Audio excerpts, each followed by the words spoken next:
অবৈধভাবে ভারতে প্রবেশ করার অভিযোগে গ্রেফতার হলো এক বাংলাদেশি নাগরিক সহ 2 দালাল। বৈধ কাগজপত্র ছাড়া ভারতে বসবাস করছিল ধৃত বাংলাদেশি নেতা। জানা যাচ্ছে বাংলাদেশের বর্তমান পরিস্থিতির কারণে সে জীবন বাঁচাতে ভারতে চলে আসে। দালাল মারফত মোটা টাকার বিনিময়ে কাঁটাতার পেরিয়ে ভারতে প্রবেশ করে। তারপর দালালের হাত ধরেই পূর্ব বর্ধমানে অপর এক এজেন্টের বাড়িতে আশ্রয় নেয় বাংলাদেশি ওই নাগরিক। ভিসা, পাসপোর্ট বা অন্য কোনো বৈধ কাগজপত্র ছাড়াই সে কয়েকদিন ধরে শহর বর্ধমানে ওই এজেন্টের বাড়িতে বসবাস করছিল। সূত্র মারফত খবর পেয়ে পুলিশ সেখানে হানা দেয়। পুলিশ বাংলাদেশি সহ স্থানীয় এজেন্ট এবং বর্ডার পাচারকারীকে গ্রেফতার করে। ধৃত বাংলাদেশিকে জিজ্ঞাসাবাদ করলে সে জানায় যে সে আওয়ামী লীগ করত। মঙ্গলবার ধৃতদের বিরুদ্ধে বিনা কাগজে ভারতে প্রবেশ, অবৈধভাবে বসবাস এবং অবৈধ প্রবেশে সাহায্য করার অপরাধে নির্দিষ্ট ধারায় এবং ফরেনার অ্যাক্টে মামলা রুজু করেছে পুলিশ এবং তারপর তাদেরকে জেলা আদালতে পেশ করে পুলিশ।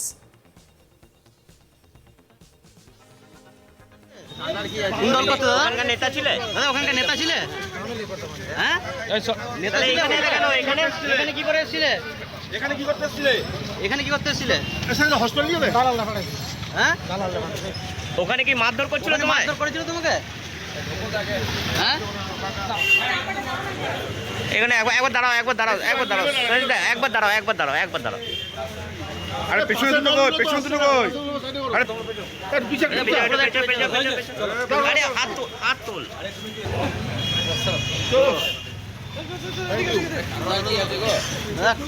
তুমি আওয়ামী লীগ করতে নেতা ছিলে? ওখানকার নেতা ছিলে? হ্যাঁ, তদন্তের স্বার্থে ধৃতদের 7 দিনের পুলিশি হেফাজতের আবেদন জানায় বর্ধমান থানার পুলিশ। আপনাদেরকে শোনাবো ধৃত বাংলাদেশি নাগরিক রাজু আহমেদ কি বলছেন। আওয়ামী লীগ করতে নেতা ছিলে? ওখানকার নেতা ছিলে?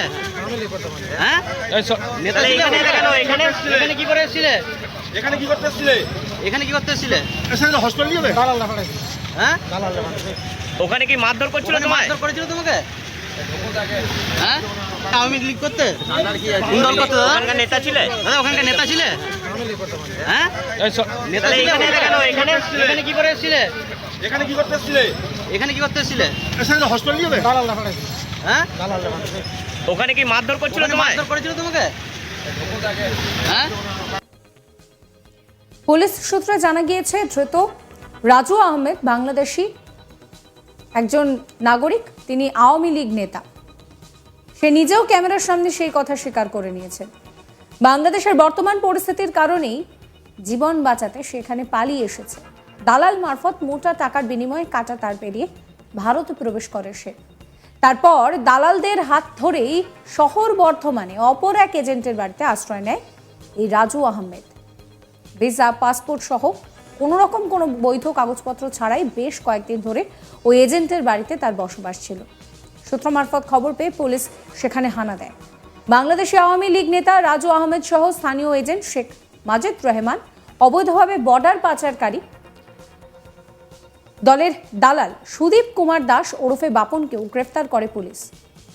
পুলিশ জানিয়েছে যে প্রায় 10 দিন ধরে রাজু আহমেদ বর্ধমান থানার অধীন শহর বর্ধমানে সেখানে বাজে প্রতাপপুর মালির বাগান এলাকায় ধৃত মাজেদ রহমানের বাড়িতেই থাকছিল। তার কাছে ভারতে থাকার কোনো বৈধ অনুমতি নেই, তা সত্ত্বেও সে এইভাবেই সেখানে আশ্রয় নেয়। 32 বছরের রাজুর বাড়ি বাংলাদেশের ময়মনসিংহ জেলার গফরগাঁও থানায়। সেখানে তাকে সে থাকতে পারছিল না, তাই প্রাণে বাঁচতেই তার এই বড় পদক্ষেপ। পুলিশ আরও বলছে যে ধৃত সুদীপ কুমার দাস বাংলাদেশি এজেন্টদের সঙ্গে যোগাযোগ রাখত। অন্যদিকে শেখ মাজেদ রহমান এই সমস্ত বাংলাদেশি অনুপ্রবেশকারীদের টাকার বিনিময় সেখানে আশ্রয় পাইয়ে দিত। এ নিয়ে আমার কলিগ সুজাতা মেহরার একটি রিপোর্ট দেখাবো। দেখো, বর্ধমান থানার পুলিশ শহর বর্ধমানের বাজে প্রতাপপুর মালির বাগান এলাকা থেকে একজনকে গ্রেফতার করেছে ভারতে অনুপ্রবেশকারী বাংলাদেশি হিসাবে।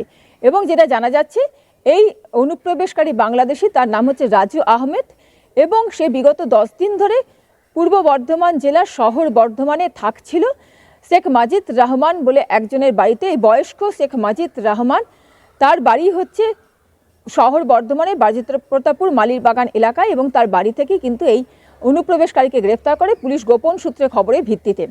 এবং যেটা জানা যাচ্ছে যে এই যে তোমার রাজু আহমেদ 32 বছর বয়স, এই রাজু আহমেদের বাড়ি কিন্তু বাংলাদেশের ময়মনসিংহ জেলায় এবং সেখানে সে যেটা নিজেও বলছে সে নাকি আওয়ামী লীগ করে এবং পুলিশ সূত্রে যেটা জানা যাচ্ছে যে রাজু আহমেদ কিন্তু আওয়ামী লীগ নেতা এবং সেখানে যে পরিস্থিতি এখন বাংলাদেশে চলছে সেখানে যেভাবে অত্যাচারিত হচ্ছে আওয়ামী লীগের নেতা কর্মীরা এবং সেই সূত্র ধরেই কিন্তু সে এই মুহূর্তে নিজের জীবন বাঁচাতে ভারতে প্রবেশ করে এবং তারপর দালাল মারফত, সে নিজেও যেটা জানাচ্ছে যে দালাল মারফত সে এখানে প্রবেশ করছে এবং পুলিশ মারফত যেটা জানা যাচ্ছে যে মোটা টাকার বিনিময়ে এই যে বর্ডার পার করে অর্থাৎ বাংলাদেশ ভারত বর্ডার বা ভারত বাংলাদেশ বর্ডার পার করেই কিন্তু এই রাজু আহমেদ ভারতে প্রবেশ করে এবং সেখান থেকে বিভিন্ন দালাল মারফত কিন্তু সে এসে পৌঁছায় শহর বর্ধমানে। এখানে এই যে শেখ মাজিদ রহমান 65 বছর বয়স, তার বাড়িতে কিন্তু সে থাকছিল এবং তার কাছে না আছে কোনো ভিসা, না আছে কোনো পাসপোর্ট বৈধ এবং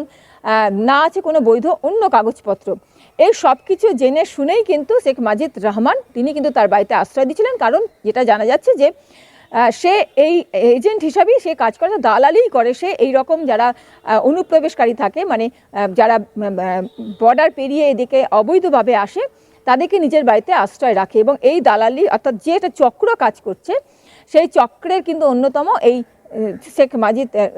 শেখ মাজেদ রহমান এবং সেই মতেই কিন্তু সে নিজের বাড়িতে এই বাংলাদেশি অনুপ্রবেশকারী রাজু আহমেদকে জায়গা করে দিয়েছিল এবং যেটা জানা যাচ্ছে যে যেটা রাজু আহমেদ জানাচ্ছে যে অন্যদিকে যে দালালের মারফত অর্থাৎ অন্যদিকে যে আরেকজন গ্রেফতার হয়েছে তার নাম হচ্ছে সুদীপ কুমার দাস, আসানসোল অর্থাৎ পশ্চিম বর্ধমানের আসানসোলের বাসিন্দা। সেই দালালের মারফত কিন্তু সে বর্ডার পার করে ভারতে প্রবেশ করে এবং তারপর পূর্ব বর্ধমানেতে এসে পৌঁছায় এবং অন্য এক দালাল শেখ মাজেদ রহমানের বাড়িতে থাকছিল। পুলিশ সূত্র ব্যাপার খবর পায় এবং 3 জনকে গ্রেফতার করেছে, তাদের বিরুদ্ধে নির্দিষ্ট ধারায় মামলা রুজু হয়েছে এবং তাদেরকে বর্ধমান আদালতে পেশ করেছে আজ পুলিশ এবং সেখানে 7 দিনের পুলিশি হেফাজতে আবেদন জানিয়ে পুলিশ হেফাজত নিয়েছে। যে চক্রটা কাজ করছে তাদের সঙ্গে আর কারা কারা যুক্ত রয়েছে, অবৈধ অনুপ্রবেশকারী বা বলা যায় যে অনুপ্রবেশকারী অবৈধভাবে যারা বাংলাদেশ থেকে ভারতে প্রবেশ করছে, এই যারা চক্র, এই চক্রের সঙ্গে কারা কারা জড়িত রয়েছে এই সব কিছুর তদন্ত কিন্তু পুলিশ শুরু করে দিয়েছে ইতিমধ্যে এবং সেই তদন্তের স্বার্থেই কিন্তু এই ধৃত 3 জনকে কিন্তু পুলিশ নিজেদের হেফাজতে নিয়েছে।